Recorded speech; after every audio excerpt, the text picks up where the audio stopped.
미국 법원이 트럼프를 막았다.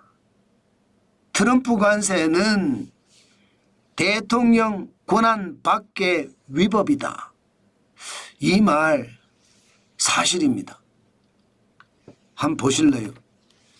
미국의 연방국제통상법원 재판부가 판결한 내용입니다. 국제긴급경제권한법이 세계 모든 국가의 상품에 무제한적 관세를 부과할 권리를 대통령에게 부여하지는 않았다. 그래서 행정부는 10일 안에 법원 결정을 반영한 새로운 행정명령을 발표하라 이렇게 판결했습니다. 그러니까 트럼프 2기 행정부는 난리가 난 거죠. 트럼프 2기 행정부의 핵심 정책이 트럼프 관세란 말입니다. 기본 관세를 매기고 거기에 상호 관세를 매기는 거, 국가별 관세를 매기고 품목별 관세를 매기는 거, 이게 핵심 경제 정책이고 핵심 정책인데도 이게 말입니다. 미국 법원으로부터 지금 제동이 걸렸으니까 백악관은요 사법 쿠데타다 하면서 난리를 치고 있습니다. 그렇지만 분명한 것은요, 지금 미국의 연방국제통상법원은요 빨리 이거 상호관세든 국가별 관세든 품목별 관세든 법에 어긋나는 것은 다 풀어라 이런 얘기예요. 예를 들어 상호관세는요 2025년 4월에 세계 각국의 대부분 품목의 상호관세 최대 50%까지 부과했거든요. 여기에다가 2025년 4월 모든 나라의 기본관세 10% 부과했습니다. 이렇게 부과한 근거 법은 국제긴급경제권한법입니다. 국가별 관세도 마찬가지입니다. 2025년 2월에 캐나다와 멕시코에 25% 관세 부과했고요. 2025년 2월과 3월 두 차례에 걸쳐서 중국에게도 10% 부과해서 총 20%를 부과했습니다.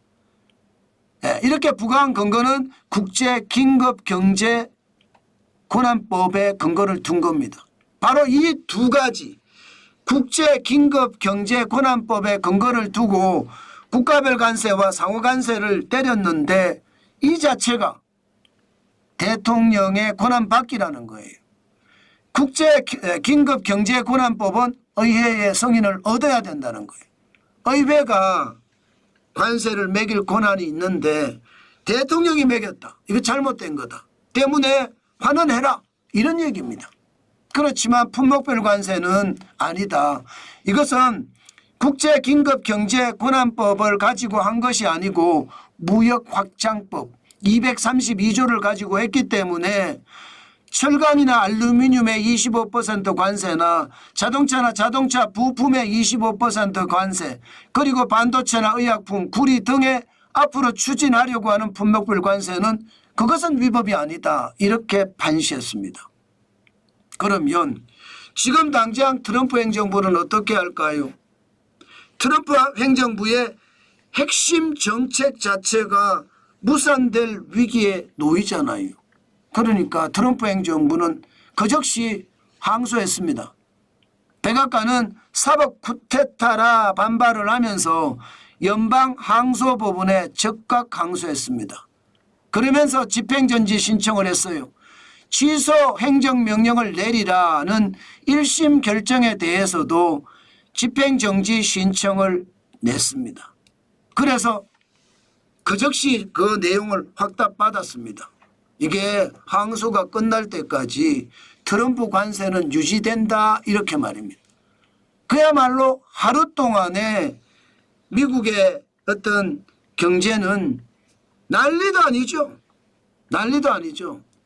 아니 사법부가 더 이상 트럼프 관세 매기지 마 이렇게 이야기했는데 백악관은 아니야 하면서 즉각 항소를 했고 항소를 하는 거 항소심판은 시간이 걸리니까 집행정지 신청을 먼저 이거 말입니다. 취소명령 내리라 1심 결정에 대해서 집행정지 신청을 냈습니다. 그런데 법원에서요 바로 말입니다. 아니야. 관세는 지금 계속 매겨도 돼. 항소법원의 결정이 날 때까지 이렇게까지 바뀌었으니까 천당과 지옥을 왔다 갔다 한 거죠. 그러니까 시장도 왔다 갔다 했습니다. 오늘 보시는 것처럼 기술주 중심의 나스닥은 0.39% 오르긴 올랐습니다. 그러나 주가의 변동성을 보면 장난도 아니죠. 결국 74.93이 올라서 19,175.87로 마감했지만 변동성은 진짜 장난이 아니었습니다. 또한 대형주 중심의 S&P 500은 0.40% 올랐습니다. 마찬가지로 변동성이 그야말로 지랄 맞았습니다. 23.63이 결국은 올라갔는데 5,912.17까지 말입니다. 마찬가지로 블루칩 중심인 다우산업지수는 굉장히 많이 폭락했었어요. 그러다가 회복하고 회복해서 0.28까지 올라갔고요. 117.03이 올라서 42,215.73으로 마감했습니다. 전체적으로 시장은 그야말로 불안한 장세 그대로였죠. 트럼프 관세가 없어지느냐 아니면 트럼프 관세가 생존되느냐에 따라서 시장은 그야말로 들쭉날쭉 난리도 아니는 롤러코스터 장세를 연출을 했습니다. 그 정도로 시장이 불안했다는 뜻입니다. 개별 종목으로 가도 마찬가지입니다. 필라델피아 반도체 지수는요 결국 오르긴 올랐습니다. 0.54% 올라서 4,860.48로 마감을 했으니까 결국 오르긴 올랐어요. 그러나 불안한 장세는 계속됐다 이렇게 이야기할 수가 있고요. 대신에 엔비디아는 실적이 좋았잖아요. 그래서 139.19달러까지 3.25% 올랐습니다.